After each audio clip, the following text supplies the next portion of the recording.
Tuesday show. Super Bowl champion Greg Jennings joins us. Seattle and San Francisco Saturday, 4:30 on Fox. Pete Carroll has been impressed. Take a listen. Shoot, they've won 10 in a row, man. They're freaking on fire.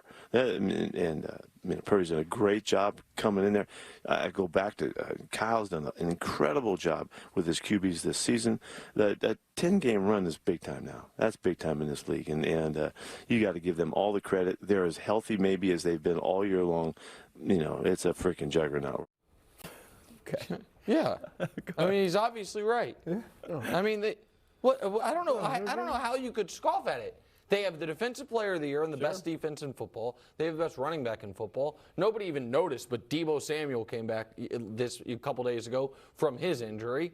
And, what do we do here? Dusty, show me the graphic. What is this? They have, by some measures, the greatest quarterback in Niners history. Oh, that's Bruce's graphic. And look, Jimmy G falling down. Jimmy's on there. He is on there behind three Hall of Famers. Steve Young, Joe Montana, and Brock Purdy. And so this is the best team in the league.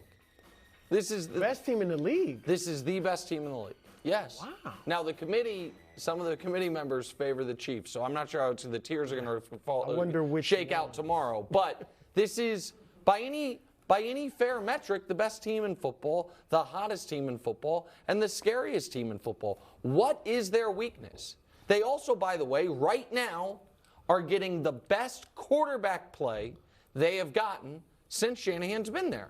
I'm not saying he's the best quarterback they've had. It's the best quarterback play they have gotten since Shanahan has been there. So, they're a juggernaut. They're a great team. I think juggernaut's a little much. And I understand why Pete's doing this. Number one, it may be a little psychological game. You know, get San Francisco thinking we can look past them. They know we're going to roll over them. You know, and also lower his own expectations. Okay, if everybody expects them to get beat, but lower the expectations. But a few weeks ago, they beat Seattle 21-13. I know they were up 21-3, but they still won by a touchdown. All right, a few weeks ago, they were battling with Jarrett Stidham till the end, right? They won by 3. And for all their offensive weapons, and the defense obviously is great. And I like Brock Purdy, but he hasn't played yet in a playoff game. He's passed every test to this point. I'm just saying I can't go juggernaut when I'm seeing guys who are much more, have better resumes. Kyler Murray, Lamar Jackson, Jalen Hurts struggle in their first playoff game. So they're great. I got them and the Eagles in the NFC as the two best teams. But I just think juggernaut's a little too far. Nope, they're a juggernaut. Really? Wow. They are a juggernaut. Just a great team. Look, the film doesn't lie. And when you look at defensively, if you can just put these numbers up, take a look at this.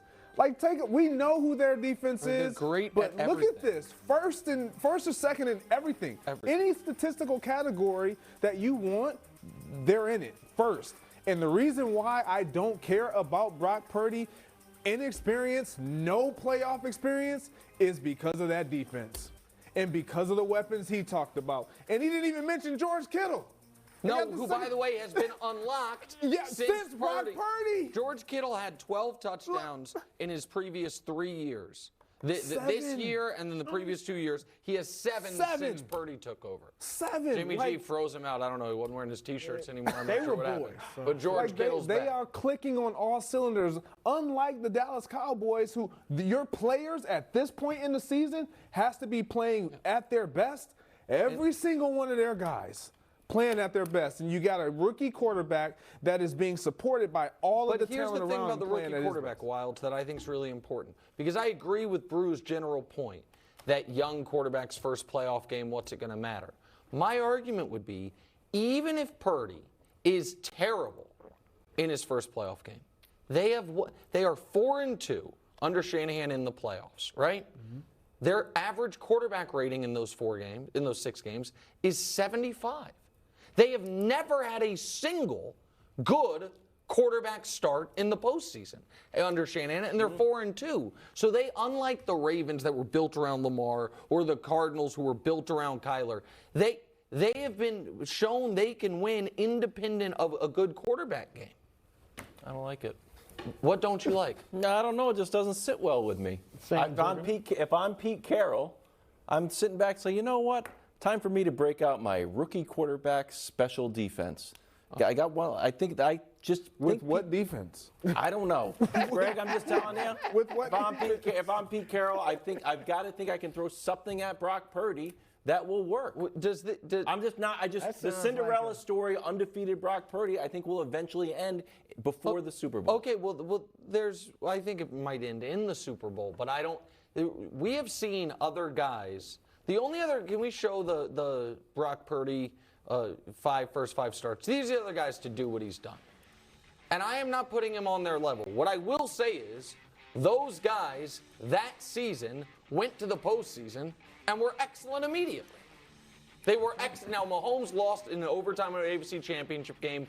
Warner won the Super Bowl, but technically he wasn't a rookie because he had been on a practice squad or something before. But those are those guys' first years, and Mahomes obviously wasn't a rookie because he sat his first year. Those guys didn't struggle come the postseason, and what those two guys did not have that he does have is the ability to struggle and the team win anyway. That 2018 Chiefs team, you had to score 30 because the defense was terrible. And the Rams defense wasn't terrible, but they needed to score a bunch of points. There's less pressure on him. I think he'll play well, actually, but it's a question mark. We got to see. Yeah. Early upset alert. Just telling you. George Kittle. Oh, Seattle? He's going there, clearly. Oh, that's never happened. Big Seattle upset in the history of the Can I tell you playoffs. something real quick before we move on? If you make that your upset alert and it's correct, you have redeemed every bit. Myself. No, I don't need to redeem myself. I'm not playing this game. Credit. No, you're redeem yourself. I don't need to redeem myself. I'm the king of the upset alert. Okay. Redeem myself. How dare you? Hey, George Kittle talked about Brock Purdy being the offensive rookie of the year. Take a listen. But in 6 games, do you think he's done enough to warrant being in that conversation for Offensive Rookie of the Year? I don't know how he's not. I mean, he hasn't lost. He's put up great numbers. He doesn't have very many turnovers. He has touchdowns. He has passing yards. And he's on a hot streak. So I think Brock should 100% be in that conversation. I know other guys played the entire season. For a rookie quarterback to come in and play the way that he has, that's pretty special. And I don't really know anyone else that has played at the level he's played at. Brew, most passing touchdowns since Week 13, Brock Purdy. He's been great. We all know that. If he had played 14, maybe 13 games, he'd be a clear Offensive Rookie of the Year. What did he say, 6 games? I know he's played 9 overall, but about 6, 7 games. And you're going to win Rookie of the Year? Again, he's been great.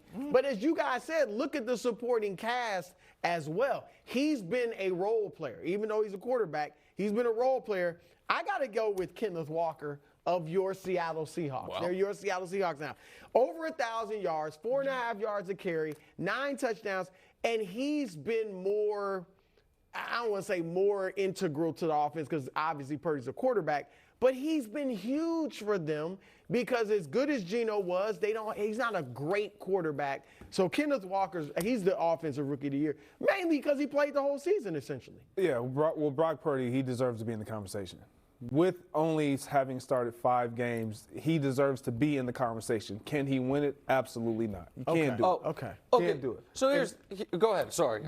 And that's because when you look at guys, you said Kenneth Walker, Damian Pierce has had a phenomenal year. He played less games than even Kenneth. I think he might have played 13. But Chris Olave, what he did down in New Orleans. Garrett Wilson, and then you talk about Brock Purdy. I love what he's done. You can't give it to him, but he deserves to be in the conversation. So let's show Brock Purdy's stats since he took over for Jimmy G. They're phenomenal.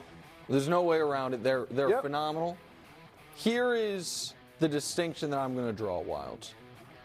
Is Rookie of the Year just the MVP award for rookies? If it is, then it is clearly him.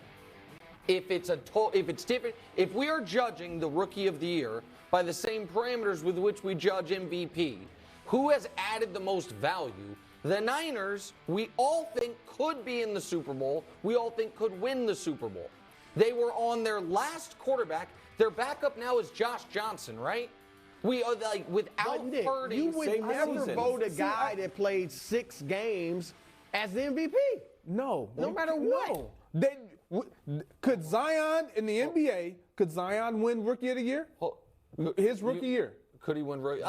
We actually had that argument. I thought so, maybe. Actually, I thought he was so phenomenally, maybe could have. No. And so the point But that I'm you know making what is, I'm- like- I understand what you're saying, but it's again, the actual MVP discussion, if a guy only plays 5 games, there are going to be other guys that were so phenomenal. I don't look at any of these rookies as having all-time rookie seasons. They're having good years, Garrett. But the fact that we have 2 receivers that both have 1,100 yards and 4 touchdowns, and we have 2 running backs that both had great years, and Kenneth Walker and Dameon Pierce, speak to me that none of those other rookies are like, wow, that they're doing.